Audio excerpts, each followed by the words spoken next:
Everyone, welcome to CX. It's great to see that so many people are interested in CX, a topic that's extremely close to my heart. And trust me, I am going to give you the five most important secrets for CX success. But I'm going to start in a very dark and disturbing fashion. So let me just take you through this. And let me explain why. But before I explain why, let me tell you the definition of what I call a failed CX program.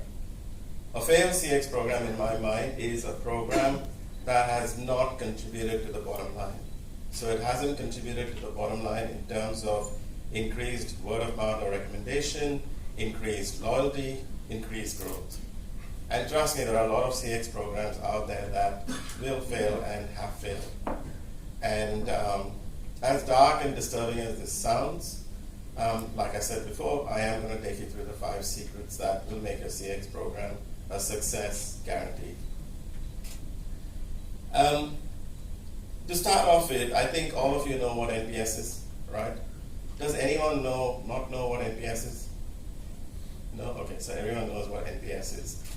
So let me just explain our role in terms of NPS. So the NPS brand was developed, the whole concept was actually developed by Fred Reichelt, who wrote this book.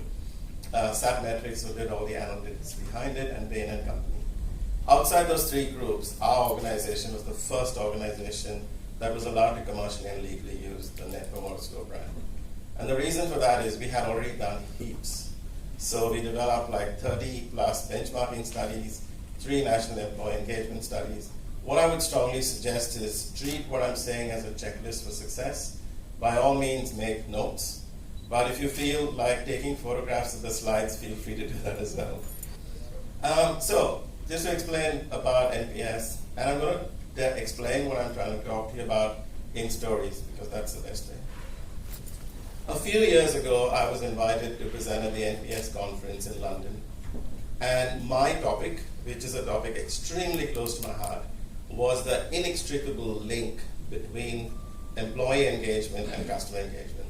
So I strongly believe if you truly want to engage your customers, then you have to engage your employees first, right? Now, because I was a presenter at the conference, we had the honor, I suppose, of having breakfast with Fred Reichelt, who came up with the whole NPS concept. And because he was there, and trust me, I knew the answers to every question I asked him, but because he was there and he's on first name basis with the CEO of eBay and Costco and Amazon and so on and so forth, I said I'll ask him some questions. So the first question I asked him was, how many brands use NPS? And he said to me, around 85% of the world's top 500 brands use NPS in some shape or form, and thousands of other businesses. Okay? Pretty simple question, pretty simple answer. My answers got a bit more challenging, as you'll see. The second question I asked him is, how many of those organizations do it well? Right. Now the answer he came up with surprised me, which is my previous slide, message, and the answer was 15%. So let me restate that. I didn't say 50, I said 15, right? So then the next question was pretty obvious. Why in your mind is it that most of these CX programs fail? And the first thing he said was, most organizations treat NPS just like a score. And I've seen that. I'll have companies coming to me and they'll say to me, we want to measure our NPS. They won't come to me and say, we want to measure our NPS so that we can improve the business. The second thing is, they get all this feedback from customers. Thousands and thousands and sometimes more than that, feedback from customers in terms of how they can improve their business, how they can fix errors in the business. But they take no action. We had a client that we had for 4 years. NPS is a 200-point scale, so you can go from -100 to +100. So it's very sensitive. Their score stayed exactly the same, more or less, 1 or 2 points different for 4 years. The conversation with them would always go like this. We would present to them, we'd make recommendations. They say, the score's the same. And we'd go, yeah, did you do any of the recommendations we suggested? Did you make any improvements or initiatives? And the answer was no. So then I go, well, then the score will be the same. And it was the same the next time as well, right? You can't just measure something and not take any action. The third point is minimal executive engagement. So executives just pay lip service to the score. Quite frankly, a lot of executives are interested in bottom line metrics. Shareholder value was mentioned before, sales, revenue, and all that is really critical. And I'll talk later on about exactly how you can engage your executive. But most executives pay lip service to it. They look at someone else and they say, hey, these people are doing NPS. I need my score as well. And it doesn't go beyond that. So next question I asked was interesting. I said, have you ever seen an NPS program that was driven by a really energetic, customer-focused, driven senior manager? Note I said senior manager, not senior executive. And did it work? And he said, never.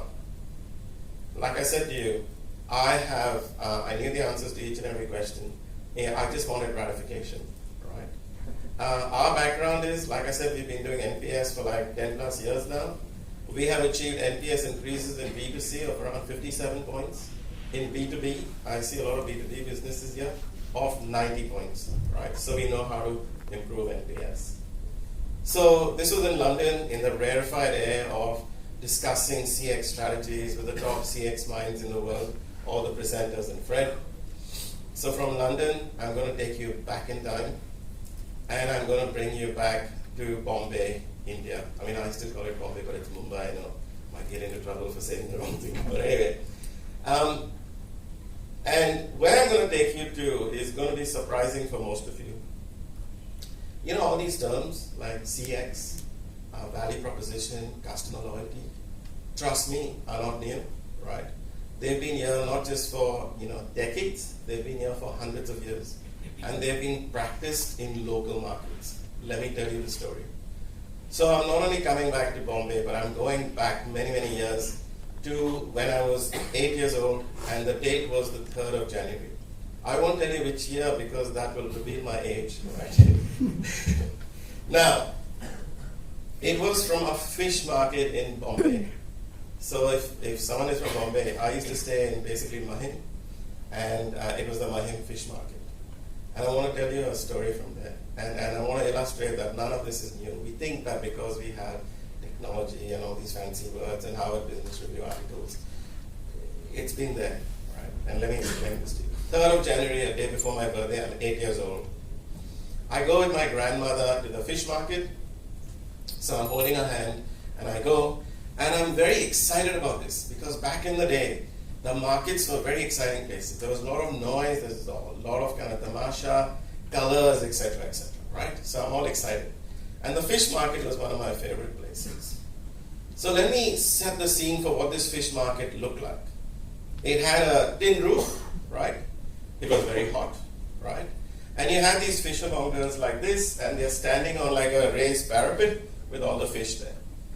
To keep the fish fresh, they have ice, and the ice tends to melt, and it's cobblestones floors, and the ice melts, and it's fish water basically. So as a kid, you're really terrified that you're going to slip on the fish water and land in it, right?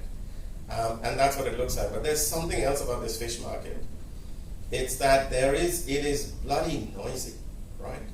And you know what they're saying? All of them are saying the same thing. They used to say fresh fish, cheap fish. So there's things like 4 banglas, 4 or 5 rupees, that type of thing, right? Fresh fish, cheap fish, fresh fish, cheap fish. And the noise was deafening. The tin roof kind of amplified the noise, and that was the noise. And my grandmother held my hand and took me to the fishermonger that she always buys fish from.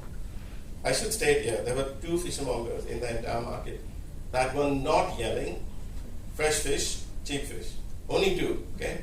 One was the one my grandmother took me to. And I want to tell you what actually happened there. So we go there, and this is a fishermonger that my grandmother has been buying fish from for the last 10 years, right? She buys fish every 3 days. She goes there, and the first thing my grandmother says to this fishermonger is, last time the fish you sold me was not good, my kind of curry didn't come out good. And that's not the kind of thing you say to a fishermonger.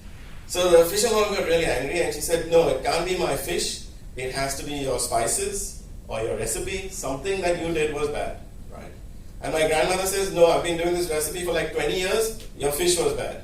And at that time I'm getting nervous, because if you know anything about fishmongers, they are not, you can't say anything about their fish. They get very, very annoyed, right? So there's all this tension building up, and I could look at the fishmonger and I could see things churning in her head. She could have blasted. She could have completely yelled at my grandmother. Not to say my grandmother was a slouch, she's a very tough kind of lady. But this is what she said. She said, come on, you've been buying fish from me for more than 10 years. You know that lots of these fishmongers buy fish from wholesalers. My fish comes from my husband. He goes fishing himself and he brings it for me, right, to sell. And my grandmother at that point didn't give up on the argument or didn't lose the argument. She just grunted. There was this, yeah, okay. And the fight ended, okay? Once the fight ended, they went to a normal conversation, so it was like it never happened. So then she goes to my grandmother, you're buying lots of fish today. What are you buying it for? And she looked at me and she said, this is my grandson. And it's his birthday tomorrow, so it's the 3rd of Jan, so 4th of Jan is my birthday. Anyone wants to send me birthday cards and stuff, just make a note of that. So she said, it's his birthday, that's why I'm buying so many fish, and we're having a big party. And this is what the fishmonger did. She looked at me and she said, oh, how exciting. And she gave me a gift, which was this small little baby fish. And she went to my grandmother and said, please cook it for him very nicely for his birthday. My grandmother said, okay. Now then what happens is this. So there's this tray, right, of fish. And in the corner, I noticed this little bunch of prawns, right? So in the whole world, my favorite dish is prawns, right? I can eat prawns non-stop. And I looked at that and I went to my grandmother and I said, Mama, can you please buy me those prawns? And my grandmother said no. And as kids do, yeah, I went again. But Mama, you know it's my favorite. Why aren't you buying me the prawns? And then grandmothers did what they do in those days. Maybe they do it now as well. I got a big pinch, right? And I squealed, but then I realized I was scored for please keep quiet, and I'll explain this to you later. We walked away, and when we walked away, she said, I didn't buy prawns from her because she's a lady who sells fish, right? For prawns, we go to someone else. And we went, remember I said this fishmonger was not yelling, fresh fish, cheap fish. We went to the second fishmonger that was not yelling, fresh fish, cheap fish. And this was a prawn specialist. So they had green prawns, king prawns, small prawns, big prawns, and my grandmother bought me the prawns, right? And then we left, and then we came home. And what I want to outline from this story is economics. The fishermonger could have bitten my grandmother's head off, but she didn't, because she understood lifetime value. This is a customer that buys fish every 3 days, but in addition to that, has also recommended her to her friends and family. Second point is pride in her actual service and product. So the pride that this was her husband who was doing the stuff and catching the fish and selling them and so on and so forth. The next thing you notice is emotions. So I think there was a question from Group Pharmaceuticals about emotions. People will forget, what you said, they'll forget what you did, they'll never forget how you made them feel. And that day I felt special. It was a special little fish, it was a bonus. I never forgot it, and it's been years. And the last thing is a clear value proposition. So these two fishmongers were not yelling fresh fish, cheap fish. In other words, they were not just advertising and price promoting. Guess what they were doing? They had value. One understood customer experience, the first fishmonger, and customer lifetime value. The second had a clear value proposition. You can go wherever you want, but if you want prawns, come to me. Right. So, now, having said that, let me now take you through a question, right? The question I have to ask you, like I said, nothing has changed. People have products, and people sell those products to other people. Are you a fresh fish or cheap fish organization? And are your staff proud and purposeful? And it's a question you need to take to yourself and answer very critically, because if you can't answer this question properly, you will not be successful with CX. But now let's just get into the top 5 secrets, okay? So make notes in whatever CX program you're going, technology you're investing in. It's a good little checklist to have. So what are the 5 secrets to guarantee CX success? Like I said, based on 10 plus years experience, intimate knowledge of more than 200 brands. NPS increases in B2C of 57 points, B2B of 90 points. So lots of experience, 30 benchmarking studies. I said I would share 5 secrets with you, but I'm actually going to talk to you about 7. Okay? The moral of that story is do slightly more than what customers expect. So if you promise something, offer a wee bit more. First thing I want to tell you is engage your executive. What do I mean by engage? I think the previous speaker talked about the importance of executive as well. Engage your executive. Your executive are not going to be engaged unless you can build a link to what their key metrics are. If you only appeal to their head, because it's a nice thing to do, we have to be nice to customers, it's not going to work. You have to appeal to their head as well, not just their heart, sorry. Now, the second thing is, your executive actually don't know what to do. They don't know how to drive a CX program. There was a major brand we were dealing with, and the executive said, Chris, this is all very good, but we don't really know what to do. We don't know how to champion a CX program. So for senior executives, so people who report into the CEO, we actually have an executive workshop where we teach them the disciplines, the storytelling skills, the understanding human needs and taking action against it so that they know what to do. You cannot engage people if they don't know what to do. They go, this is airy-fairy, I'm not sure what to do. The third point is, the best way to engage your executive is to understand your economics. Let me give you an example of that. We do detailed economic analysis for some of our clients. We had a B2B client, and we did the analytics to show that a 1 point increase in NPS equated to 5 million incremental revenue in terms of sales. We did another economic piece of analysis for B2C, where we found that a promoter is worth twice as much as a passive or an average customer, and a detractor is worth minus 1 customer. And that's looking at total economics. It's looking at word of mouth, it's looking at loyalty, it's looking at repurchase rates, and the whole shooting match, right? So that's the level of economics you need to go to. If you go to your exec and say, you know what, it's the right thing to do, to be good to customers, you won't get by. You have to sell it to them in the language they understand, which is economics. Before I show you this, I want you to do a quick exercise for me, right? Can you guys play with me? I want all of you to close your eyes. Everyone close your eyes. And while you close your eyes, I want you to imagine the best ever customer experience you had. That could be at a hotel, could be at an airline, could be when you went on a holiday, could be at a restaurant. The best possible experience, something that you thought was great. It's hard, most experiences are bland and uneventful, but you will come up with at least one. Okay, you can open your eyes now. So everyone has at least one? Yeah? Okay. So I guarantee you, for a majority of you, right, to make that experience great, the staff for that brand would have gone the extra mile. Yes? Agreed? And that is what I mean. It is the ultimate secret. If you get your staff, engage them to go the extra mile, you're laughing.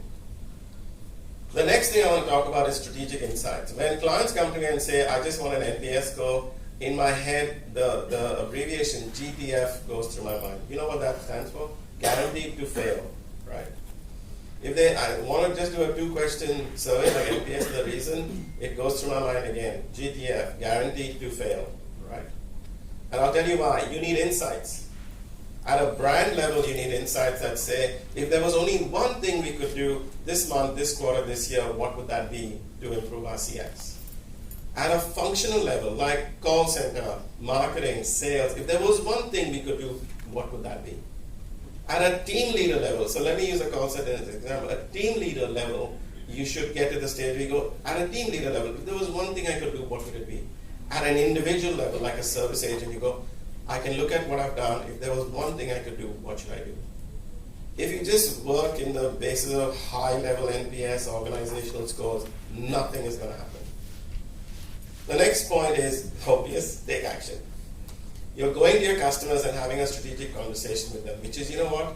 We want to be worthy of recommendation. Tell me what we're doing well and what we're not doing well. Now, if you don't take that valuable feedback, like take feedback from your detractors to find out what's wrong and fix it. Take feedback from your promoters to say, we are doing this well, let's share best practice. Take feedback from your passive, and the question you need to ask them is, if there was one thing we could do to go from good to great, what is it? And use that information, use those 3 segments to build a much stronger brand. We talked about emotion. Emotion is critical. You know, in B2B, people say to me, it's all about functionality. It's the RFP process, it's price, and of course that's all important. But we have seen planned, measured emotions where the NPS scores, the difference between if an emotion was felt or not felt, was 70 to 80 points. And the last thing is the value proposition. So, you know, the lady, the fishermonger who was selling prawns, why should someone select you over someone else? Why should they be loyal to you? Why should they recommend you to other people? If you are the same as everyone else, look at it this way. I mean, I'm a customer, you guys are brands. There are 5 brands, I have to choose. If I don't have a clear reason why I should buy from you, why should I buy from you? Right? Now, this is me telling you these are the top 7 things, not 5, that you can do, right? Now, I want to give you some customer feedback. And this is surprising, okay? So we did a major study of 5 different industry sectors. And I like to distill down to if there was only 1 thing or 2 things, but for you I'm going to do 3 things, okay? The first thing I want to talk about is, this is a quote from Maya Angelou, and she's a famous poet in the US, and she is probably like the guru of Oprah Winfrey in a way. You know, someone Oprah Winfrey looks up to quite heavily. And this is what she says. She says, I've learned that people will forget what you said, they will forget what you did, but they will never forget how you make them feel. And emotions is the key aspect, whether it's B2B or B2C. The second thing is what I talked about before. What's your value proposition? What would make you the fishermonger that does not have to yell, fresh fish, cheap fish? Yeah? Because if that's all you rely on, you're commoditizing yourself. The only way you'll succeed is if you bang your drum or reduce your price. And the next thing is, the exercise I made you guys do to close your eyes. Establish systems, processes, training in terms of how your staff can go the extra mile. And you do this, and your success is guaranteed. Trust me, NPS is easy to understand. You just ask the question, how likely are you to recommend me to friends and family? It is very hard to execute because you're talking about creating experiences that are worthy of recommendation, not satisfaction. And that is a hard task. But you do these things, and you're absolutely guaranteed to be successful. Thank you very much.